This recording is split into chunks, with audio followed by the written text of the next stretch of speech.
आकाशवाणी भोपाल से प्रस्तुत है शहडोल जिले की चिट्ठी। आलेख अरविंद पांडे, वाचन स्वर दीपा सिंह।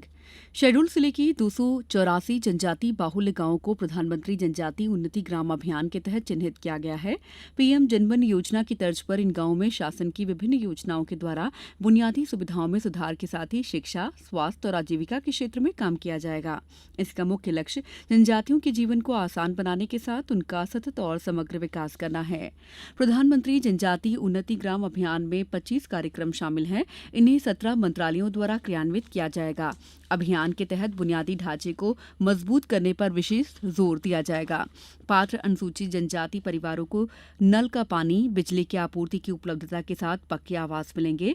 बेहतर सड़क संपर्क, मोबाइल कनेक्टिविटी, स्वास्थ्य, पोषण और शिक्षा के क्षेत्र में काम होगा। अभियान के तहत कौशल विकास और उद्यमिता को बढ़ावा दिया जाएगा। जनजातीय बहुउद्देशीय विपणन केंद्र के माध्यम से विपणन सहायता, कृषि, पशुपालन और मत्स्य पालन के माध्यम से सहायता दी जाएगी। चिन्हित सभी गांवों को पीएम गति शक्ति पोर्टल पर मैप किया जाएगा। इसके माध्यम से योजनाओं के भौतिक और वित्तीय प्रगति की निगरानी की जाएगी।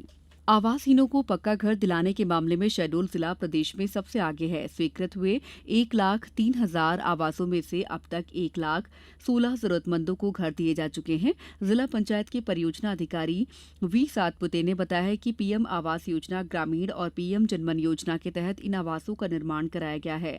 जिले में 23 पंचायतें ऐसी हैं जहां निर्धारित लक्ष्य के सभी मकान बनाकर हितग्राहियों को दिए जा चुके हैं।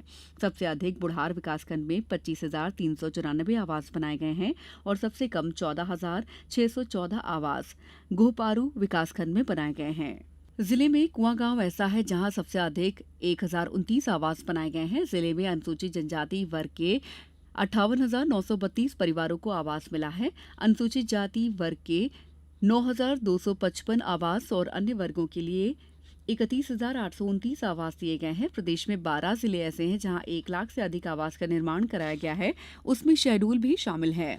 जिले के सेंट्रल एकेडमी स्कूल परिसर में एनपीएस वात्सल्य योजना का शुभारंभ हुआ।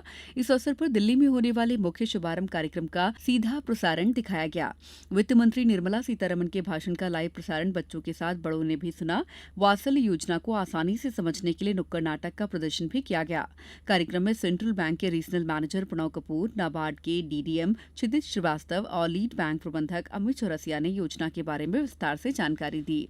लीड बैंक प्रबंधक अमित चौरसिया ने बताया कि भारत सरकार ने 2024 के बजट में एनपीएस वात्सल्य योजना की घोषणा की थी, जिसका आज देश में 75 स्थानों पर एक साथ शुभारंभ हुआ है। उसमें शहडोल भी शामिल है।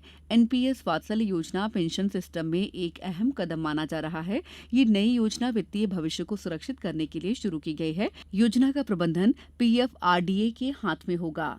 बारिश के थमते ही रोजगार की तलाश में जिले से लोगों का पलायन एक बार फिर शुरू हो गया है। बड़ी संख्या में मजदूर काम काज की तलाश में यहां से दूर शहर जाते हैं। इन मजदूरों में से ज्यादातर लोगों के पास खेती के लिए जमीन नहीं है। जिले में बड़े उद्योग धंधों की कमी भी इनके पलायन की एक वजह है। दूसरे शहरों में मिलने वाली अधिक मजदूरी इन्हें पलायन के लिए आकर्षित करती है। जिले में पलायन जैसी समस्या से निपटने के लिए मनरेगा योजना के तहत लोगों को काम दिया जाता है, लेकिन वो नाकाफी है। जिले में 2,24,000 एक्टिव जॉब कार्ड धारक हैं, जिन्हें रोजगार देने के लिए 21,000 से अधिक काम प्रगति पर हैं। इनमें 14,000 से अधिक आवास के काम चल रहे हैं। इनके अलावा पोषण वाटिका, खेत तालाब, पौधरोपण, नाडेप निर्माण, शोकपिट, ग्राम पंचायतों में वाटर हार्वेस्टिंग सहित अन्य कार्य कराए जा रहे हैं। इस वित्तीय वर्ष में मांग के अनुरूप अब तक 87,000 लोगों को रोजगार दिया गया है। शहडोल जिले में 2 अक्टूबर तक चलने वाले स्वच्छता ही सेवा अभियान के तहत शहर से लेकर गांव तक जागरूकता अभियान चलाया जा रहा है।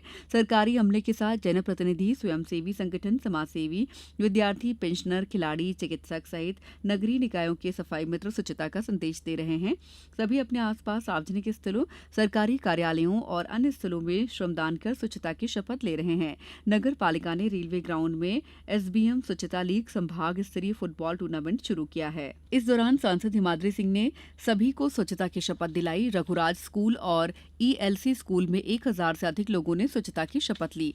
नगर के वार्ड क्रमांक 1 से लेकर 5 तक के नागरिकों के बीच स्वच्छता चौपाल और स्वच्छता संवाद का आयोजन किया गया। जयसिंह नगर विधायक मनीषा सिंह ने सिंहपुर में लोगों के साथ मिलकर सफाई की। मुख्यमंत्री सामुदायिक नेतृत्व क्षमता विकास पाठ्यक्रम के अंतर्गत संचालित एमएसडब्ल्यू और पीएसडब्ल्यू की कक्षाओं को विधायक ने संबोधित किया। उन्होंने कहा कि प्रधानमंत्री नरेंद्र मोदी द्वारा शुरू किया गया ये अभियान स्वच्छता को जीवन का हिस्सा बनाने के लिए प्रेरित करता है, अपने आसपास के वातावरण को साफ रखने की प्रेरणा देता है। स्वच्छता ही सेवा अभियान में छात्र अहम भूमिका निभा रहे हैं। अपने अपने गांव में अभियान के ब्रांड एम्बेसडर बने छात्र लोगों को जागरूक कर रहे हैं। जिले की चिट्ठी समाप्त हुई।